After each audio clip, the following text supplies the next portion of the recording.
Hello Raiders, this is Ezra. Welcome to my Bastion. I've been wanting to do an account walkthrough of my account for a while just so people could see where I was in the game and the sort of challenges that I deal with and when I make comments about the relative usefulness of things so they have an understanding where they come from. And then yesterday Raid came out with a cool customized 2-year recap video. So I think I'm going to combine those two things into, we'll walk through my 2-year Raid recap and then I will do a more in-depth account walkthrough. Just as a matter of setting some context, I think I started playing Memorial Day weekend of 19. So right now I'm at about 22 months in, so just short of 2 years. And then here we go. We'll look at my raid recap real fast and I have some funny commentary on part of what's going on here. So I downloaded the video just to make it a little bit easier to manipulate. And here we go. Yeah, that's me.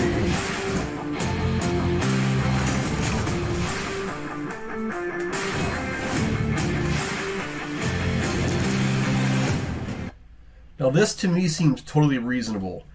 Fushan and Warlord were my first two legendaries. I got them at about level 54 and I used them everywhere at the time. Now Fushan is a little bit, not used as much. He's mostly at this point Doom Tower and Faction Wars and a little bit of Tag Team Arena. But I certainly use Warlord all the time. I put Zargala in everything. And Suzerain Katone was my campaign farmer for a long time. And I think that probably is why he got billing here. So we'll continue along with the video.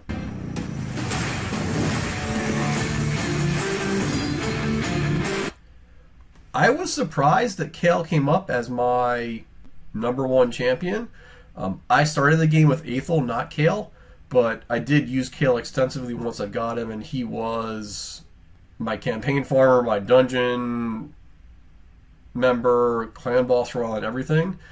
So I'm not really surprised to see him as #1. I just wouldn't expect him to be really that much going forward because right now he's only on my dragon team.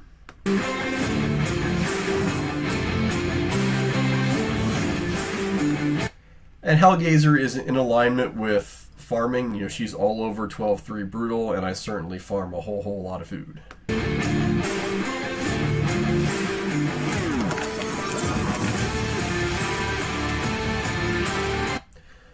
This, almost 400 out of 568 champions, doesn't really surprise me.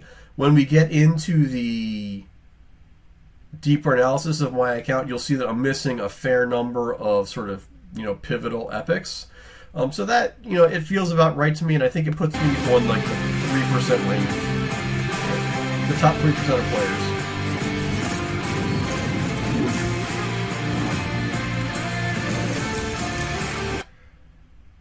I really don't know why they included the stages cleared metric so much because, anyone who is even like mid-game should have 20s across the board and certainly 15s for Minotaurs. That's really not as much of a shock. I will say total dungeon runs at 10,000. I'm not really sure if I think that's a little or a lot, but when it gets to the next section, we'll see some other commentary.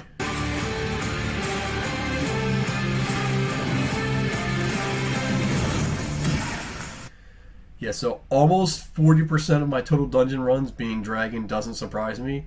I certainly have farmed that the most for lifesteal and speed and accuracy gear.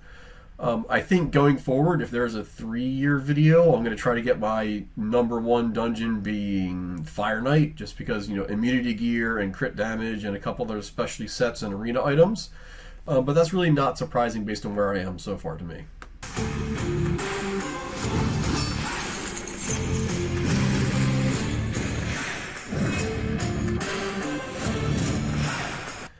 I think this is funny saying, I made it into Platinum.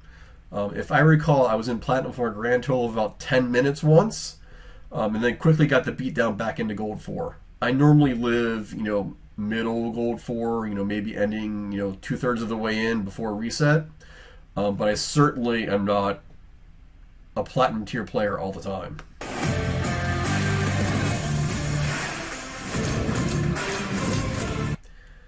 This one is basically wrong. I only have one Arbiter and one Fushan on my account. I agree, they were both in my arena defense for a long time, but I never had an arena defense that looks like that.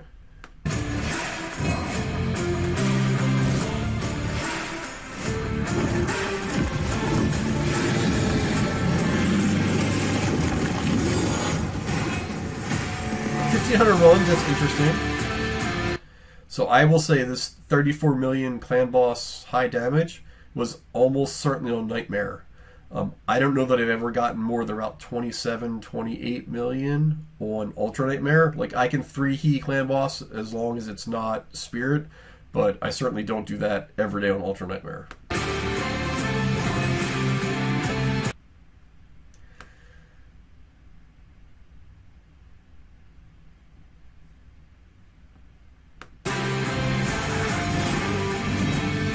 And a bunch of other interesting stock footage.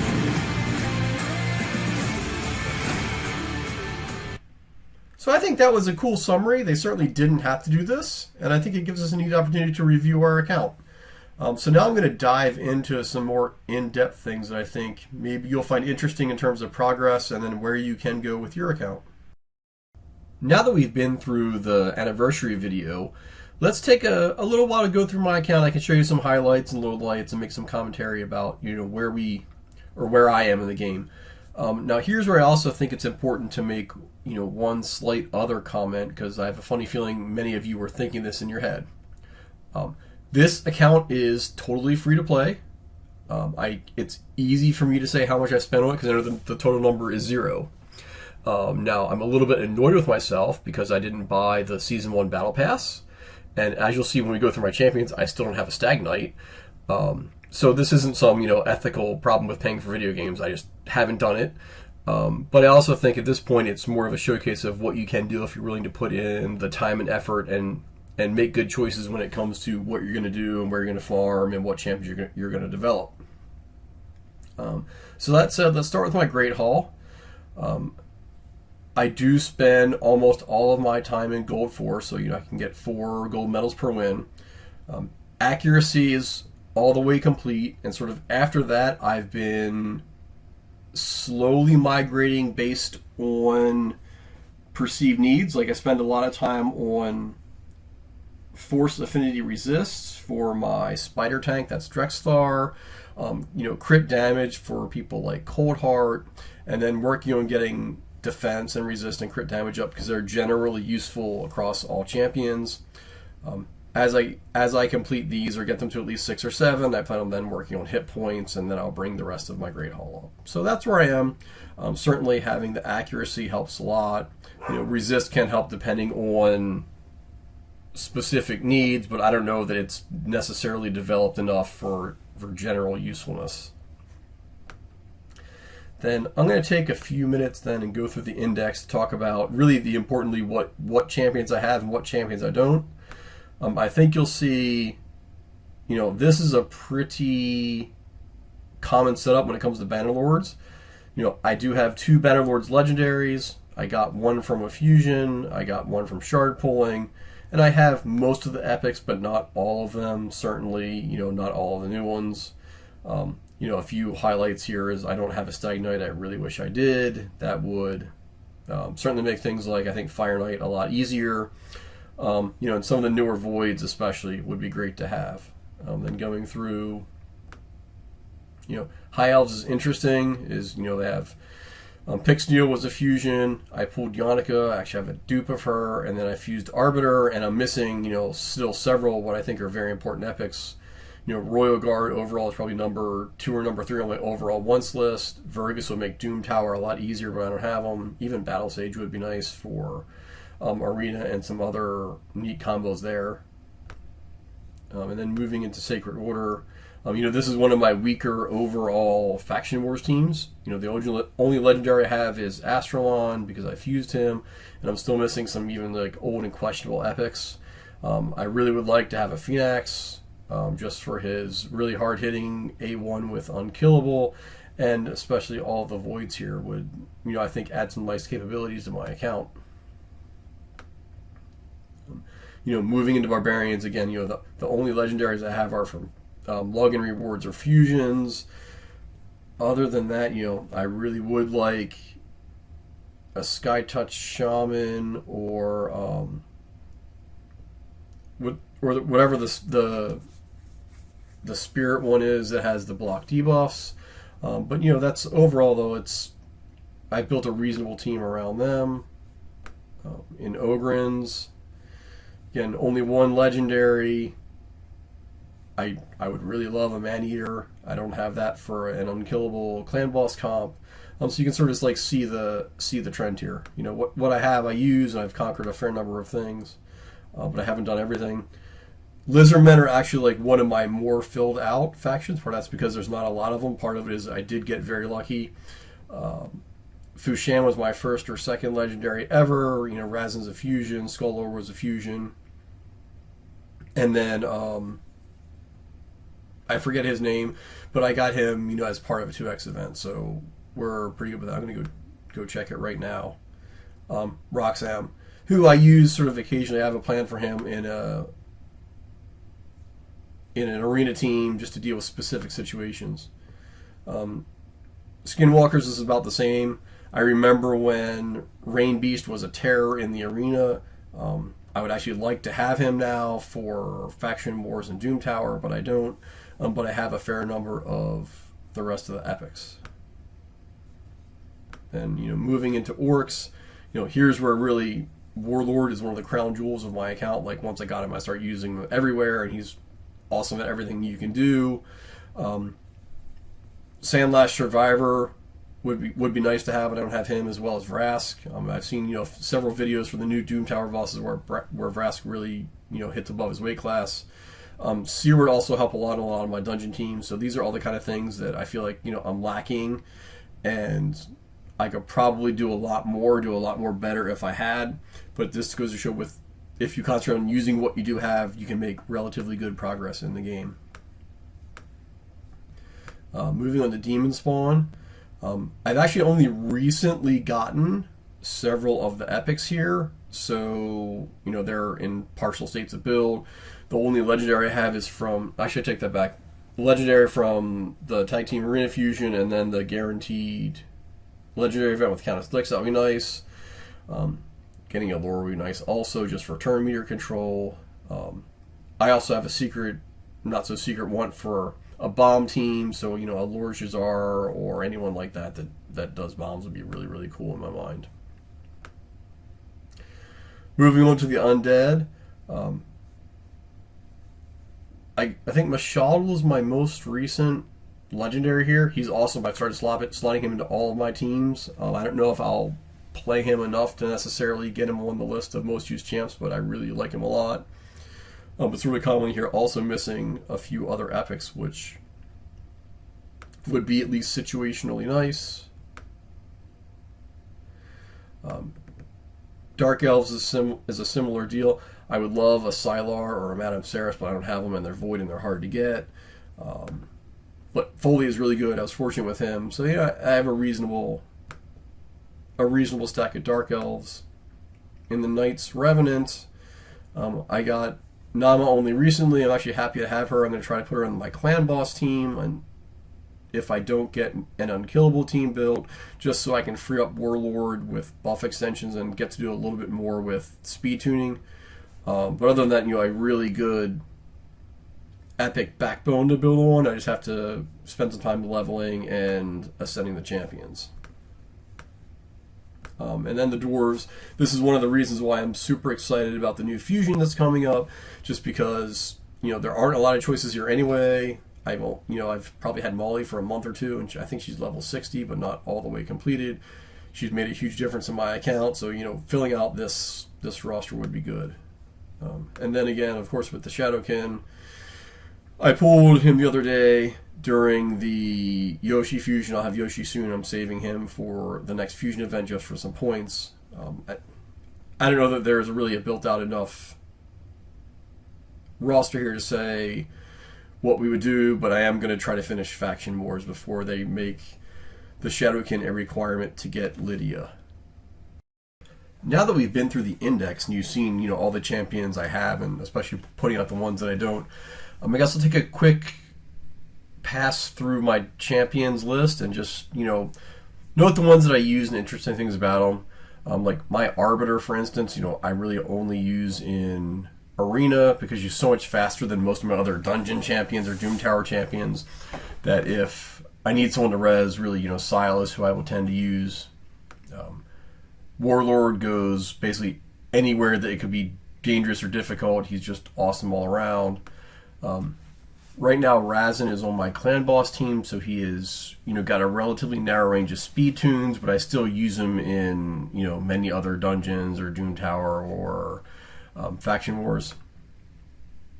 Fushan, basically right now for me is Doom Tower and Arena only. I used to use him everywhere, but just now that I've gotten other champions, that his value isn't as wide as it used to be. He's still really good for the speed lead, but many other things he's much more situational in. Mashald, I'm starting to use everywhere and sort of put him into every team that I can. He's really, really awesome. He's also still in crit rate gloves for me, so I know that I have some room for him to grow. If I could find a way to get some gear and get him in crit damage gloves, I can only imagine how crazy he would be. I do have Septimus. I really tried to use him in my Ice Golem team, but he's just not strong enough for me yet. I end up hitting Frigid Vengeance twice very easily, and that sometimes bites my team. So that's another case of, I think if I can just build him a little bit stronger, I'll be able to use him everywhere, but he's not standalone and tough enough to deal with some of the damage he might put out. I do have a counterattack champion. He's Skull Crusher. I don't have either Valkyrie or Martyr, but right now he's tuned for Clan Boss. I recently managed to get him into defense percentage boots, so that was kind of nice. It does make him a lot sturdier when he's in there taking hits from either the AoEs or the stuns, so that was kind of huge. I have 3 or 4. You'll see I have a Jarek here. I have a Bogwalker. I've got a Tayrell hanging around here somewhere. There he is. I've gone through a lot of decrease attack A1 champions in this account. It took me a long time to get one. Then I got Bogwalker, then I got Jarek, then I got Tayrell. I got a Sepulchre Sentinel sitting around there. So I had to devote a lot of resources to just doing that job over and over again. But now I've got a setup I reasonably mostly like. Also have all the champs to build, so I got a Warcaster here to build an unkillable team. So even I won't be using any of those A1 attack downs, probably too much after all. Other neat things of note. Felhound, my campaign farmer, I would expect that he'll get one of my favorite champs from earlier relatively soon.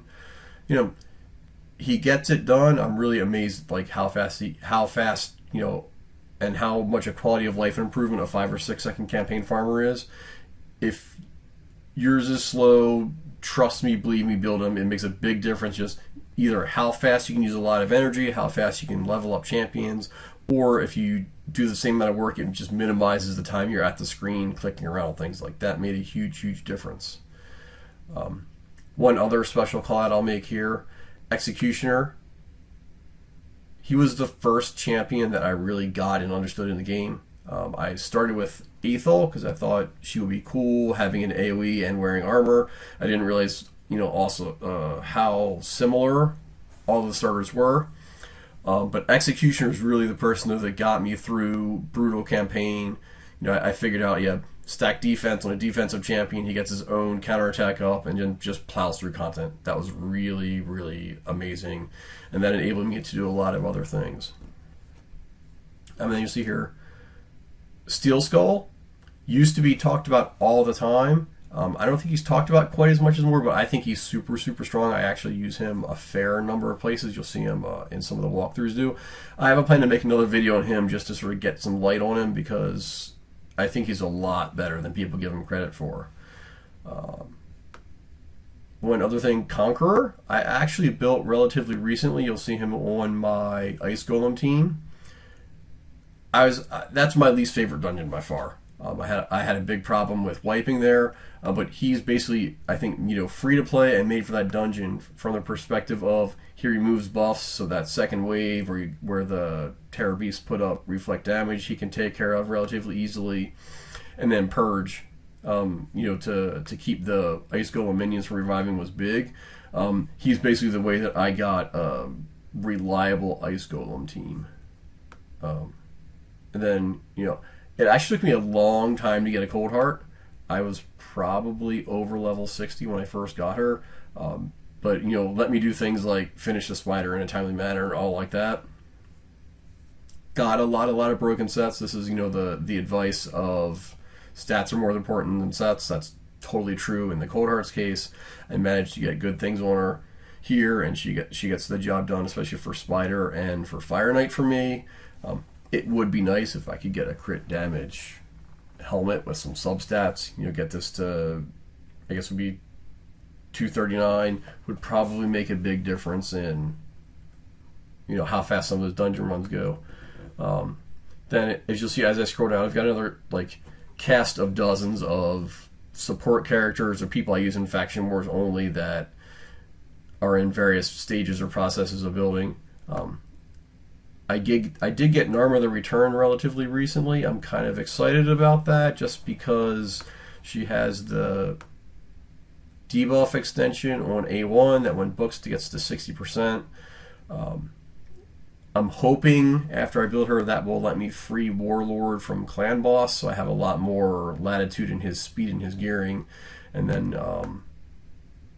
I expect I'll throw him into Doom Tower a lot and use him a whole lot there. Also have Yannicka. She's partially built right now. I'm excited about that. I decided how I'm going to deal with Torment and some of the other arena teams is I'm just going to build a specialized team that is mostly in immunity gear. She'll be that. It'll also take care of the teams that put up giant shields. That's a specialty of hers. So that's there. Those are the kind of champions that are next on my list to build. But just between doing fusions and all of those sorts of events, that's where my resources go next after that. Now that I've gone through my champions and showed some highlights about that, I do want to spend a little bit of time talking about dungeons. Not necessarily in the way that the raid recap video said, because I'm at level 15 on Minotaur and 20 on all the rest. I don't think that's necessarily as much of an achievement. But talking about the teams that I use hopefully will open up ideas or maybe let people who are struggling with some of these dungeons progress a little bit. My dungeon team for Minotaur is interesting in that really the team for me is Miscreated Monster. Everyone else here could be food or just people that need masteries or people that were recently leveled to level 60 or 5-starred or whatever. Miscreated Monster Soul is the dungeon. He can do it by himself. The other people leech experience and or skill scrolls. So I didn't really think about doing that until I saw it on another video. So this is sort of hopefully my ability to pay it forward. There are a lot of champs that can solo this. Miscreated Monster is probably the easiest one to do, and but really anyone with either good AoEs or strong sustain can probably do it. You could also get some additional mastery, so when your teammates die, you go faster or do a little bit more damage. But as you can see here, these other champs I have are, partial masteries, and I run them occasionally when I have free energy. Moving on to some of the other dungeons. Ice Golem is by far my least favorite dungeon. It's not so much about the gear that's in there, just about the frustration and annoyance of the dungeon and the fact that it took me forever to get to a reliable dungeon team. This is not what I usually use. This is sort of me experimenting with, trying to get Lua and her AoE block revive. Normally I would use Conqueror in that spot. Let me go find him real fast and put him in there. What this does is Tayrel is strong affinity, so he doesn't get hit as hard, especially on some of the waves, and does AoE decrease attack. Mashald for putting on leech and laying out the DPS, helps with sustain. Armiger actually don't like in this dungeon that much because of his A1 turn meter knockback, but you can't deny the usefulness of his block revive on the A2, and then Conqueror for remove buffs and block revive. I do use Arbiter in this dungeon more often than not just because she's so much faster than everyone else, she gets more turns. So when inevitably, especially Conqueror dies here because he's a little bit squishy, she can pick him back up, as well as attack buffs from Mashald and Conqueror. It would be nice if I could also have someone that gets a defense buff here, because then that would handle Armiger and Tyrell. But this for me is what I've settled on. I can run it in like 4 minutes. I do most of my dungeon runs overnight, but really the only time that I do Ice Golem is when it's a fusion or a tournament or I need the points. It's not my go-to dungeon for getting stuff.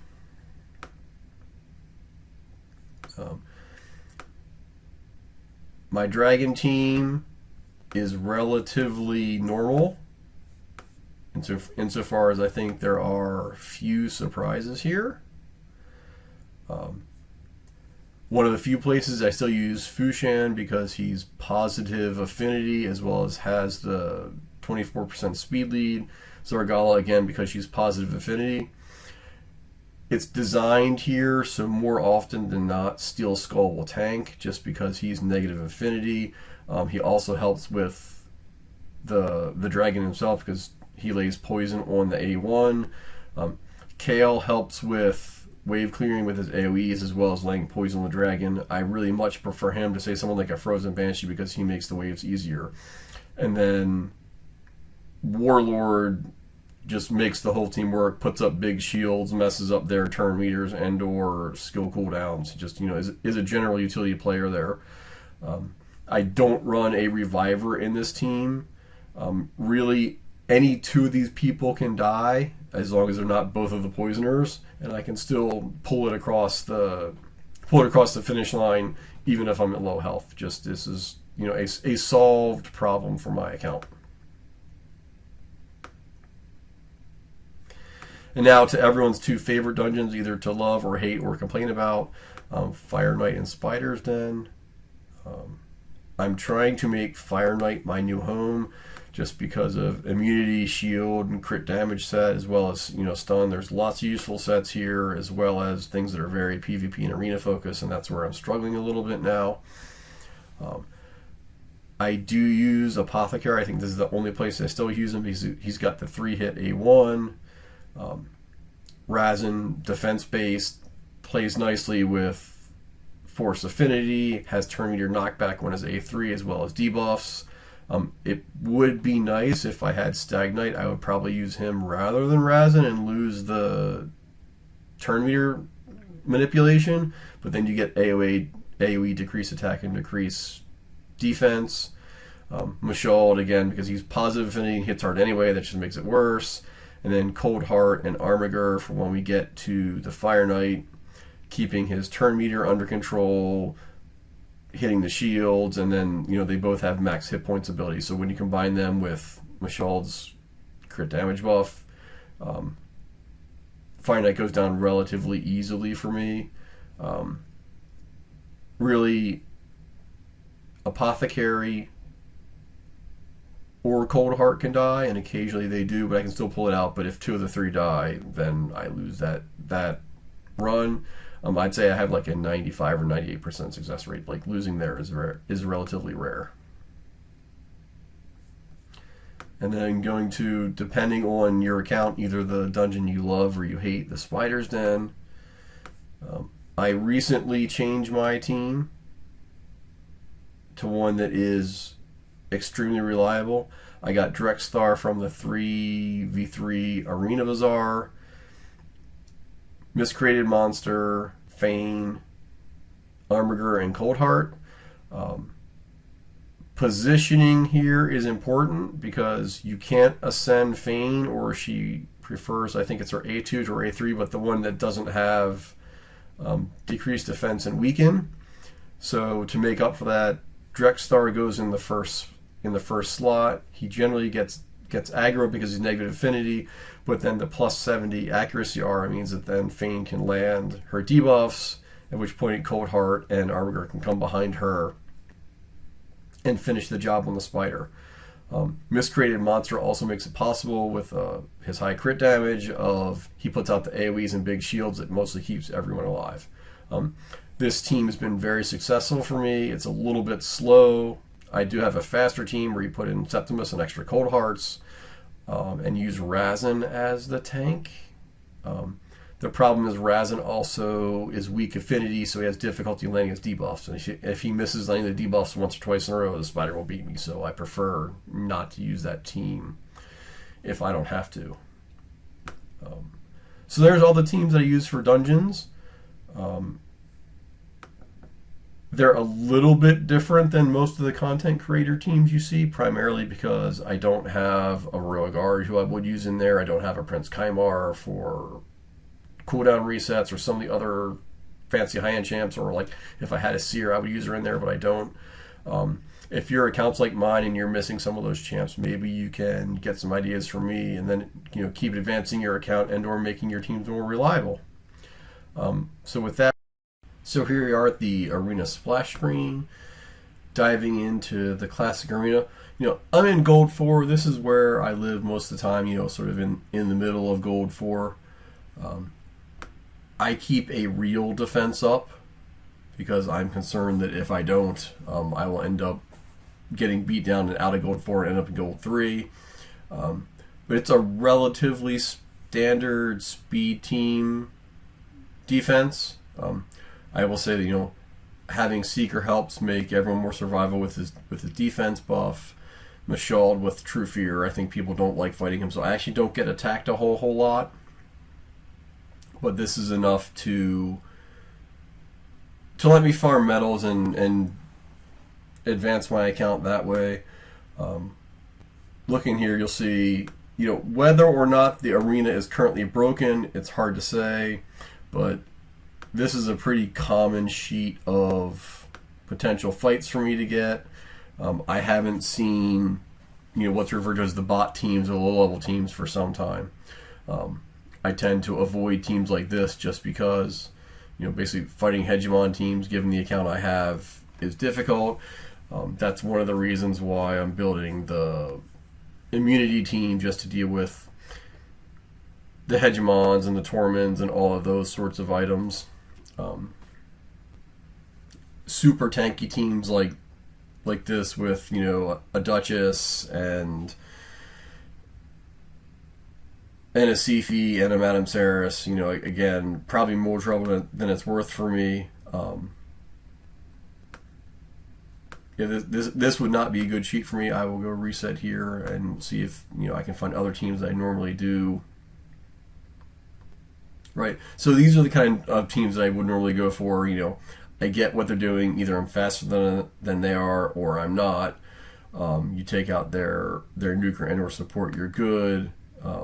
For me, this is also probably a reasonable one to fight. Again, it comes down to speed, but I know what they're going to do. If you can either cut them or get their nukers down before they get on you, you're doing good. Even a team like this, for me, isn't that terrible. I don't have a lot of fear of Valkyrie in the arena, primarily because I have Suzerain Catone, so that's an unresistible shield removal. So in a team like that, speed comes into it, whether or not I get cut, but overall, that's the kind of stuff that I look for to go farm. Moving into tag team arena. I'm in Silver 3. I tend to bounce between Silver 3 and Silver 2, depending on what's going on. I take all of the champions I have and try to spread them out on defense as much as I can. Like, this is a pretty solid team for defense 1. This is the team I struggle with and where I give away wins. I could spend some time making Gorgorab tougher or faster, but it's not there. But the idea of this team is Umbrella Enchantress goes, she puts you on lockout or taunts everyone, and you get beat up by the rest of them, and then I have a Reser if things go badly. And then what is more or less a version of my normal speed team that just sits in my defense for tag team arena. I do okay there. I got most of the stuff I want out of the Bazaar. Now, this really is not my favorite game mode of all of Raid. I basically just do it for the advanced quests every day, and then occasionally I get the accessories and or a shard out of the Bazaar. Then I think the last place that I want to dive into before I do a quick summary and wrap up is my clan boss team. Once we get in there, I run a traditional counterattack team that is speed tuned 1-to-1 for Ultra Nightmare Clan Boss. You'll see here today my clan got Spirit Affinity, which my team is really terrible at because of Razin and Skullcrusher. So I used one of the free keys that we got the other day just to make sure that I got the Transcendent chest. But I can 3-key on a good day if we get a Force or Magic Affinity clan boss. My team is relatively static. I might swap out Occult Brawler for Frozen Banshee depending on affinity. I actually prefer Occult Brawler because if Frozen Banshee's Frostblight, the thing that applies poison sensitivity, gets resisted, she does nothing for 3 turns, versus Occult Brawler gets a different go at placing poison every time he goes there. It just, it seems more reliable to me when things go well. But I am working on a Warcaster-based unkillable team, which also isn't really affinity friendly, so I have a funny feeling I'm going to continue to hate Spirit Affinity Clan Boss, but I should do okay on the rest of them. We'll see how it goes. That's, one of the other sets of champs that I work on, in between the other things that I do in the game. But, overall, almost all the shards I get do come from Transcendent chests, and I've gotten a fair number of Void and Sacreds over the past couple months, so I'm pretty happy about that overall, and no complaints. Certainly, if you're not working on Clan Boss, you should, because it really is the loot pinata of all of Raid. So now I'm gonna move over to a quick wrap up. I'm gonna end this video with this graphic that I show on any recording where I pull shards. I keep track of all the shards I pull and where I am in the Mercy system, based on shard type and champion type. I know lots of people say things like, I must be near the end of my Mercy system counter before and then get disappointed when they don't get a legendary. I will say, based on my research, the Mercy system is implemented correctly. The one heartburn and annoyance I have with this is, they could show the counter for the Countess Lix guaranteed summoning event. So that means, that Plarium does have the ability to show the data. I really wish they would show these counters somewhere in the UI so you don't have to do what I do and keep track of it manually. But in the meantime, that's what I do. I'm getting close to, I've got 120 Void shards without a legendary in. Warlord was the last one I got, and about another 30 or 35 in my portal. So I'm getting close to the point where I will be getting a guaranteed Void legendary soon. Hopefully it will be a good one, not a Duke Vizix, but we'll see what happens when it gets there. So I think that's all that I really had planned on my account walkthrough. Hopefully people found it interesting. If you saw things that you want me to drill down on, leave a note in the comments. Happy to give more thoughts on, why I do things the way that I do them, and or why I use or don't use specific champions you might have seen in my champion list. Happy to go through all of those things. And then, of course, as always, if you like this content or want to support the channel, please like and subscribe. I will certainly appreciate it very much. This is Ezron signing out.